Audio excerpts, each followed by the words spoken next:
Shalom saudara-saudara, berjumpa lagi bersama saya pada renungan online hari ini.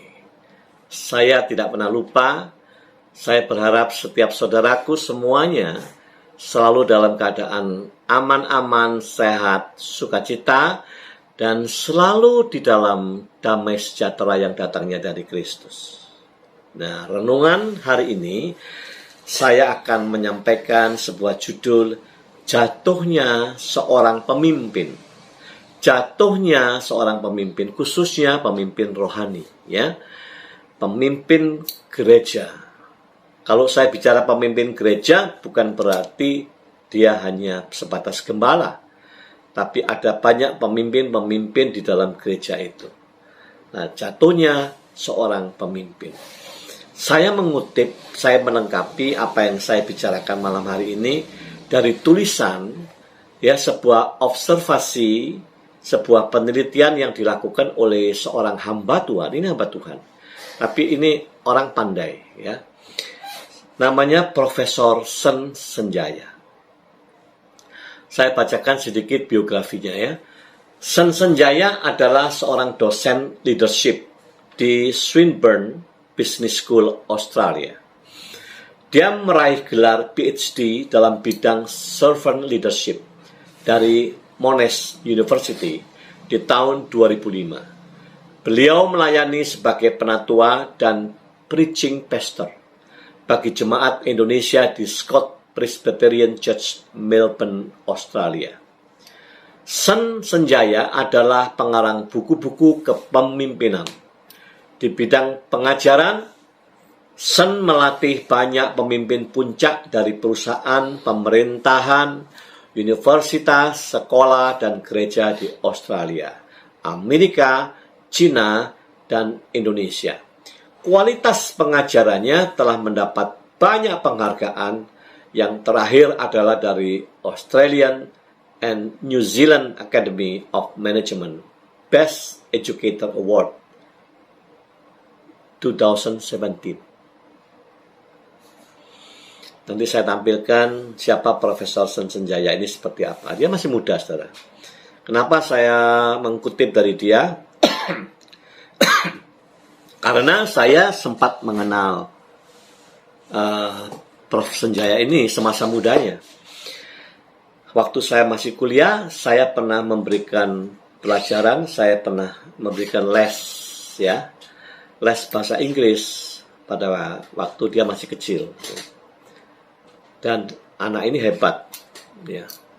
Perjuangannya dan otaknya juga pandai. Dia hamba Tuhan, dia juga punya keilmuan yang baik, dan dia keliling kemana-mana, dan ini terbukti, ya. Ada bobotnya.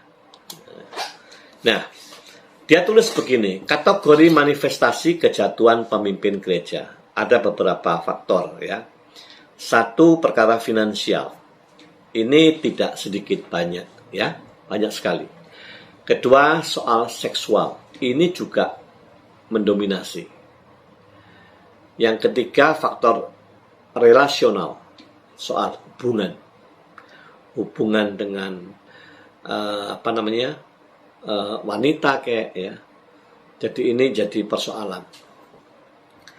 Lalu yang ketiga lain tidak saya kasih warna merah, tapi sama ini, bidang intelektual, bidang emosional, dan kekuasaan. Dan saudara, dosa terjadi dalam gereja sepanjang zaman. Dan di segala tempat, gereja besar, gereja kecil, baik pendeta maupun pemimpin-pemimpin lain di dalam gereja, ataupun jemaat, tidak sedikit yang terjebak oleh dosa, perangkap dosa. Nah, dosa yang dilakukan pemimpin ini memiliki dampak atau pengaruh, ya, yang meluas, ya. Ini sangat buruk ini, ya. Dalam kasus pemimpin ini perlu adanya konfrontasi terhadap dosa. Sebagaimana yang Paulus katakan di dalam 1 Timotius 5 ayat 1 Timotius 5 ayat 20, bunyinya demikian. Mereka yang berbuat dosa hendaklah kau tegur di depan semua orang, agar yang lain itu pun takut. Kok tegur semua orang? Ya, karena dalam konteks ini tidak merujuk kepada orang umum atau jemaat umum, bukan. Dalam konteks ini lebih khusus merujuk kepada pemimpin gereja. Entah itu penatua, entah itu pendeta, gembala, atau penginjil. Nah, kalau ada dosa-dosa yang dianggap membahayakan ini, sebaiknya mereka itu berbuat dosa itu hendaklah ditegur di depan orang, di semua orang, agar yang lain pun itu menaruh takut dan berhati-hati. Jadi ini gambaran konfrontasi atas dosa. Konfrontasi atas dosa dan restorasi dari dosa. Dan ini lebih penting daripada reputasi diri. Ini kalimat bagus ya. Konfrontasi atas dosa dan restorasi dari dosa lebih penting daripada reputasi diri. Khususnya ini bicara dosa seksual ya. Daripada reputasi diri. Daripada gini loh, melindungi sesuatu, tapi yang lebih penting ini tidak diutamakan, disembunyikan ya. Khusus dosa seksual, seorang hamba Tuhan namanya Charles Spurgeon memberi formula disiplin keras. Ini dalam bahasa Inggrisnya yang saya terjemahkan demikianlah. Pada saat seorang pengkhotbah, kalau dia berbuat salah, dia berbuat dosa, dosa seksual khususnya ya, dia seharusnya tidak lagi bicara di depan jemaat. Sampai kapan? Sampai pertobatan dia itu sama dahsyatnya dengan waktu dia berbuat dosa. Waktu dia dosa kan viral. Waktu dosa ini kan gemanya luar biasa, menggema luar biasa. Sehingga dia tidak boleh tampil lagi di jemaat bicara firman Tuhan. Ya, dia harus undur dulu. Nah, terus kapan dia boleh tampil? Dia boleh tampil pada saat pertobatan dia itu menggaung, viral, menggetarkan banyak orang. Itu sama kekuatannya pada saat dia berbuat dosa di awal. Terbayar ya. Ini perkataan seorang hamba Tuhan penginjil di Inggris ya. Baik ini. Sikap gereja dibandingkan dengan lembaga sekuler terhadap dosa kadangkala atau juga sering ya. Gereja lebih berusaha menutupi dosa-dosa tersebut, khususnya dosa seksual. Gereja berusaha untuk menutupi dosa tersebut dengan justifikasi atau pembenaran, memberikan alasan, ya positif alasannya, dan masuk akal sepertinya. Ya, alasannya apa? Satu, demi kesaksian gereja, nama baik gereja di masyarakat, demi nama baik Injil Kristus, maka tidak boleh dibicarakan, bahkan ditutupi. Ya, nah ini loh, saudara. Padahal ditutupi juga nggak bisa akhirnya ya. Nah, ini ada contoh-contoh yang terjadi di luar negeri. Saya baca itu ada seorang hamba Tuhan ini, namanya J.C. Jackson. Pada tahun 2001, mengakui di depan publik bahwa dia memiliki anak di luar nikah usia 20 bulan. Perselingkuhan sejak 1998. Dia konselor mantan Presiden Bill Clinton dalam kasus Monica Lewinsky. Satu kasus. Yang kedua, Gordon MacDonald terlibat hubungan perzinahan akhir tahun 1984, awal 1985. 12 tahun melayani sebagai sebagai pendeta senior di Grace Chapel di Lexington, Massachusetts. Terungkap ya. Lalu seorang hamba Tuhan lagi, Ted Haggard, pendeta senior di New Life Church, Colorado Springs. Tahun 2006 terungkap bahwa dia seorang homoseks. justru saat dia aktif melarang homoseks dan melarang pernikahan sejenis di Amerika. Justru saat dia keras-kerasnya melarang homoseks dan pernikahan sejenis di Amerika, ternyata dia terbukti terungkap bahwa dia sendiri adalah seorang homoseks. Menyedihkan ya. Bagaimana mau ditutupi, akhirnya juga terbuka. Ya. Apakah di Indonesia ada? Ada, tapi tidak perlu kita bicara yang di Indonesia. Cukup contoh ini saya ambil yang di luar negeri, yang sudah viral, sudah umum, orang banyak tahu. Ya. Nah, saudara, kesaksian Alkitab bahwa Allah tidak pernah menutupi perilaku yang memalukan dari hamba-hamba Tuhan, itu benar ya. Kesaksian Alkitab itu bicara seperti contoh di Alkitab, Adam dan Hawa, Nuh yang mabuk, Abraham yang berbohong, Daud yang berzina dan membunuh, semuanya kasus dibuka apa adanya. Seperti kata Rasul Petrus, karena dari rumah Allah sendiri yang harus pertama-tama dihakimi. Jadi jangan ditutupi sebetulnya ya. Ini khususnya bicara tentang pemimpin-pemimpin Kristen. Nah, tantangan kepemimpinan Kristen. Ada tantangan eksternal, ada tantangan internal. Tantangan pemimpin Kristen, tantangan eksternal, tantangan yang dari luar ya. Umat ini semakin konsumeris, hedonis. Umat Tuhan ini secara kerja secara nyata itu ingin instan, ya, ingin sifatnya pragmatis. Umat dengan orientasi semuanya itu aku demi aku, kepentinganku untuk diriku, punyaku. Itulah manusia zaman ini ya. Kemajuan teknologi, telekomunikasi, transportasi ini membuat batasan-batasan semakin tipis antara kerja dan istirahat, antara kantor dan rumah. Hidup manusia semakin terfragmentasi dalam kotak sekuler dan rohani, spiritual dan materi, atau gereja dan bisnis. Pemimpin dituntut terus mengembangkan diri dalam aspek pengetahuan, knowing and doing, ya. Knowing, pengetahuan dan kompetensi, kemampuannya untuk melakukan praktek, ya. Inilah faktor-faktor eksternal. Dan saudara tahu, eksistensi keberadaan gereja itu memiliki dua dimensi, ya. Jelas. Satu, sebagai organisasi, yaitu masalah organisatoris. Yang kedua, gereja dimensinya dia sebagai organisme, yaitu masalah organismik, lebih bicara spiritual. Nah, masalah yang sering timbul di dalam perkara gereja ini adalah satu, persoalan organisatoris itu dipecahkan dengan solusi spiritual. Nanti saya kasih contoh. Dua, persoalan organismik, perkara spiritual, itu diberikan solusinya dengan cara organisatoris. Sehingga ini nggak pas. Ya.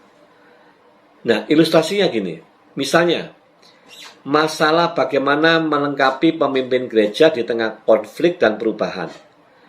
Bagaimana melengkapi pemimpin gereja, pendeta, di tengah konflik dan perubahan. Ini kan bersifat organisasi, ya. Maka yang dibutuhkan adalah sesi-sesi kepemimpinan dan konflik.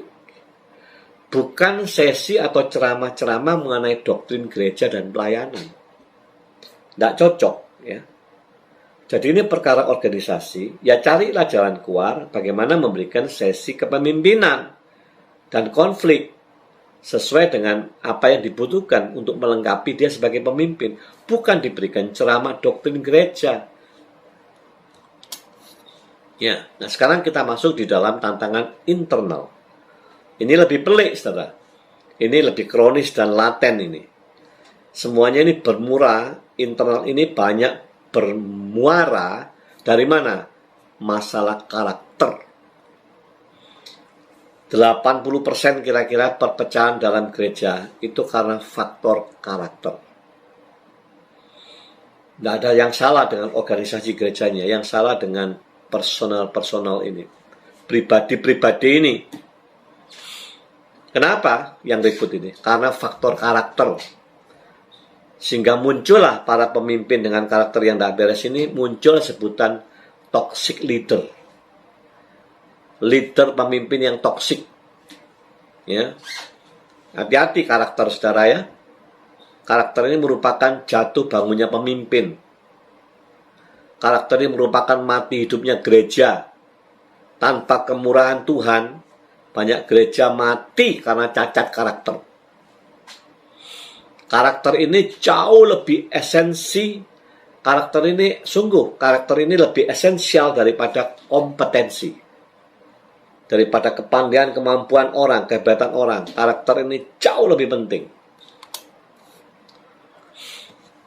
Ada quotes ya yang mengatakan demikian. Competence may get you to the top, but it takes character to keep you there. Artinya gini loh, kemampuan orang, kompetensi orang, itu bisa mengangkat sampai puncak karir tertinggi, puncak kedudukan tertinggi. Tetapi, untuk mempertahankan kedudukan atau pencapaian ini, supaya tetap siapa? Apa? Karakter. Orang karena kompetensi biasa cepat melambung. Tapi untuk mempertahankan ini, untuk menjaga ini adalah karakter, saudara. Karakter. Norman Schwarzkopf, seorang jenderal di Amerika, jenderal perang ya, mengatakan demikian. Leadership is a potent combination of strategy and character.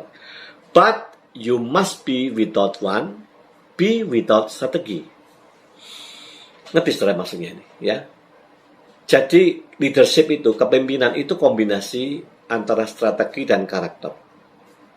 Tetapi kalau disuruh milih satu dibuang, apa yang harus dibuang? Lebih baik membuang strategi daripada kehilangan karakter. Ini seorang jenderal perang, jenderal besar ya.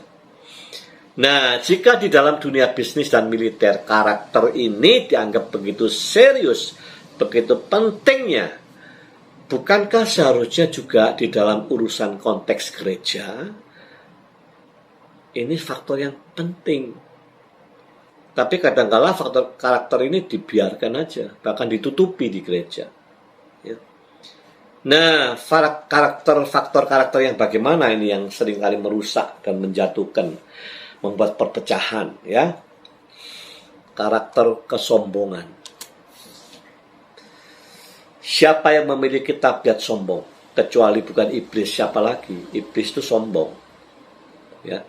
Jadi kalau ada pelayan Tuhan atau hamba Tuhan dalam perkara ini pemimpin sombong, dia tidak beda dengan iblis. Ya. Faktor penyebab kejatuhan pemimpin.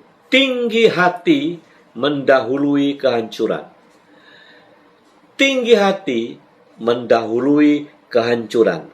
Tetapi rendah hati mendahului kehormatan. Ini Amsal sudah ingatkan. Amsal 18 ayat 12. Hati-hati. Ya. Jadi ada 3 hal penyebab kesombongan muncul.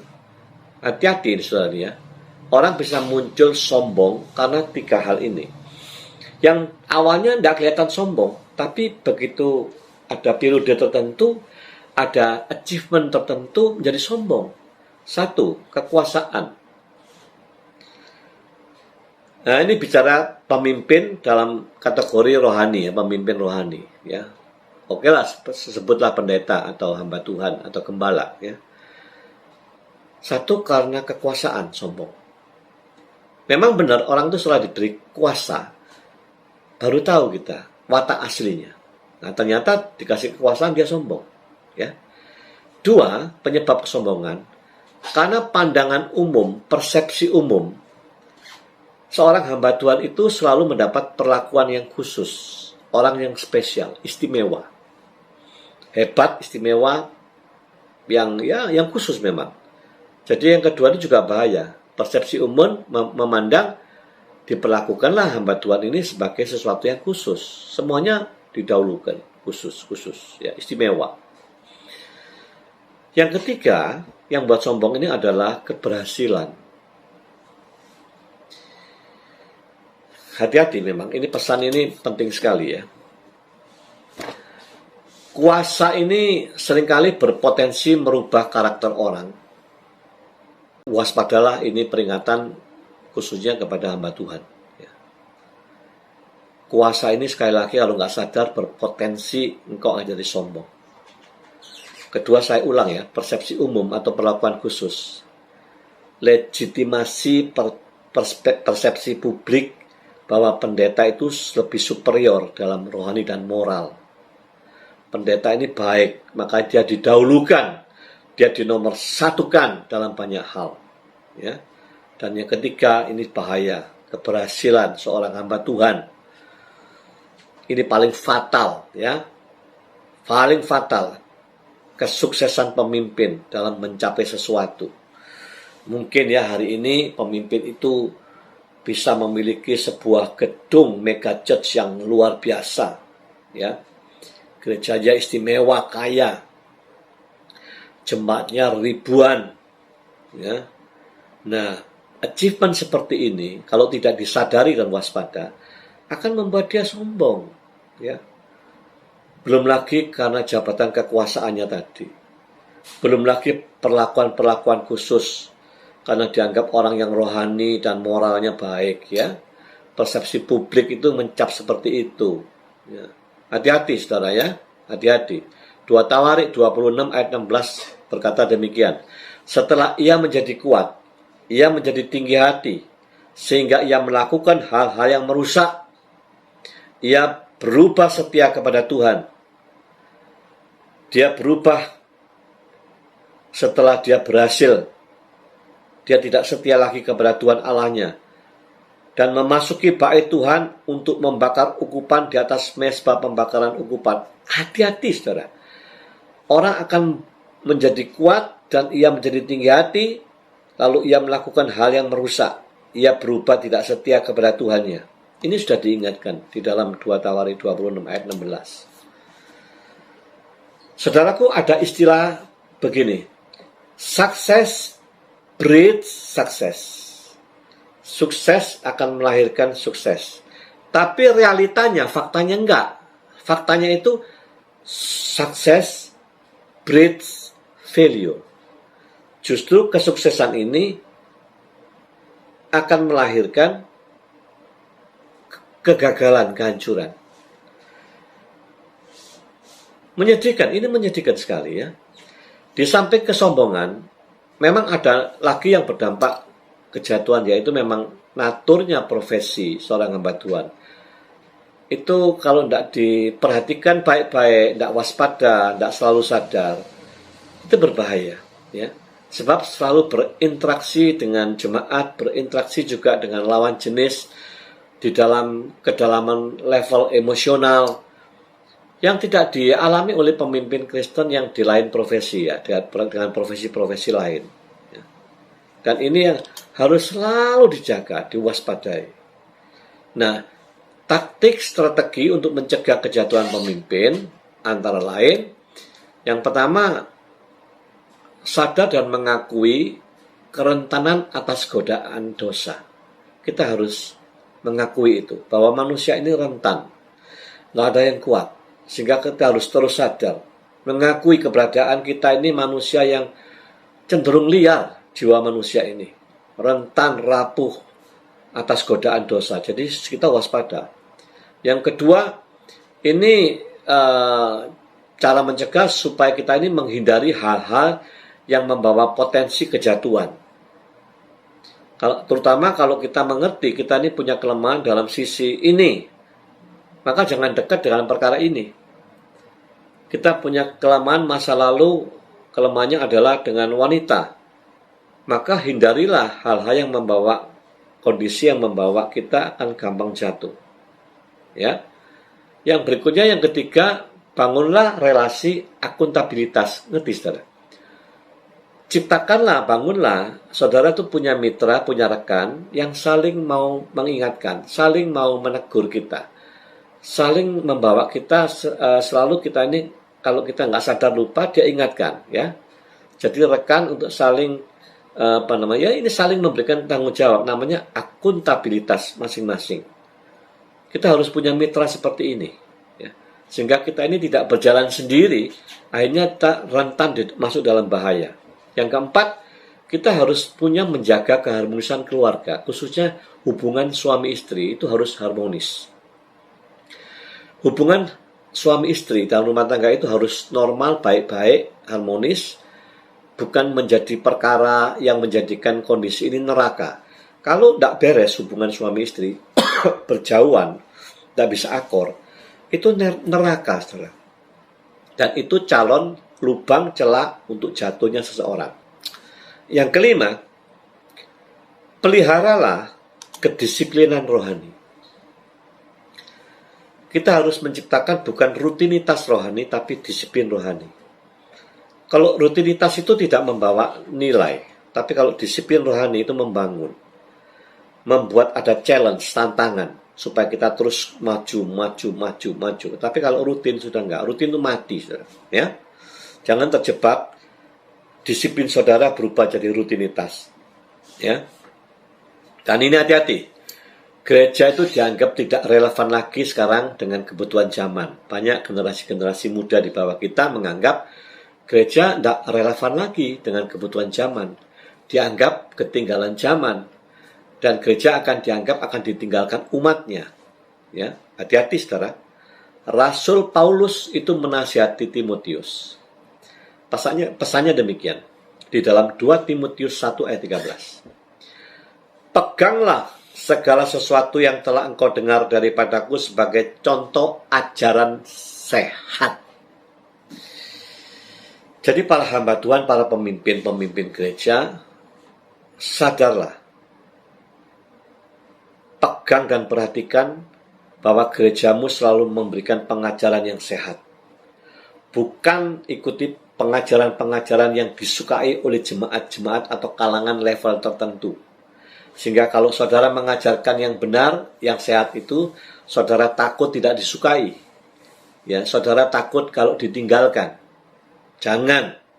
Firman Tuhan ajarkan di dalam gereja itu ajaran yang sehat. Seperti Paulus ingatkan kepada Timotius. Sebagai contoh, sekali lagi, ajarkan pengajaran yang sehat.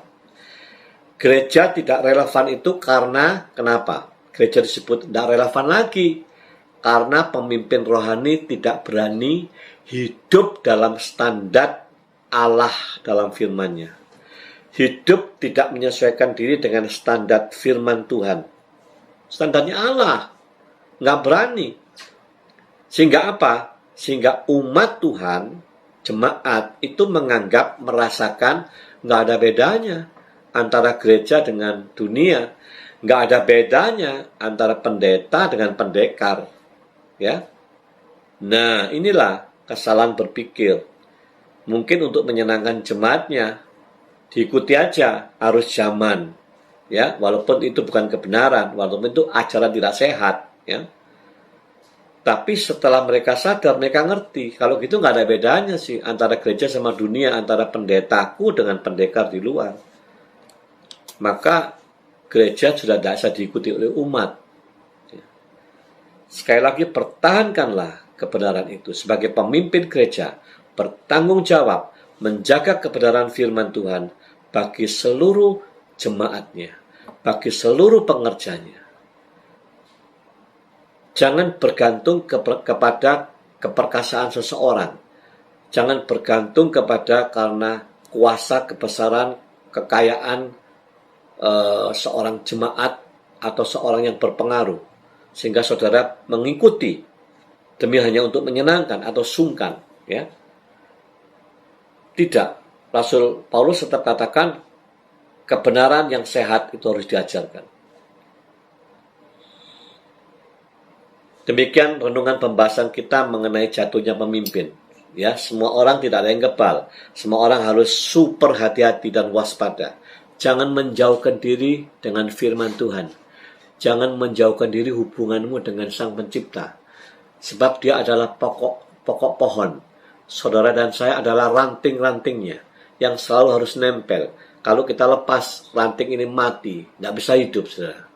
Mari terus nempel di dalam pokok pohon supaya saudara dan saya ini hidup, ya, bahkan terus bertumbuh dan berbuah lebat. Amin. Tuhan Yesus memberkati. Kita akan bertemu kembali minggu depan dalam tema yang berbeda. Tuhan memberkati.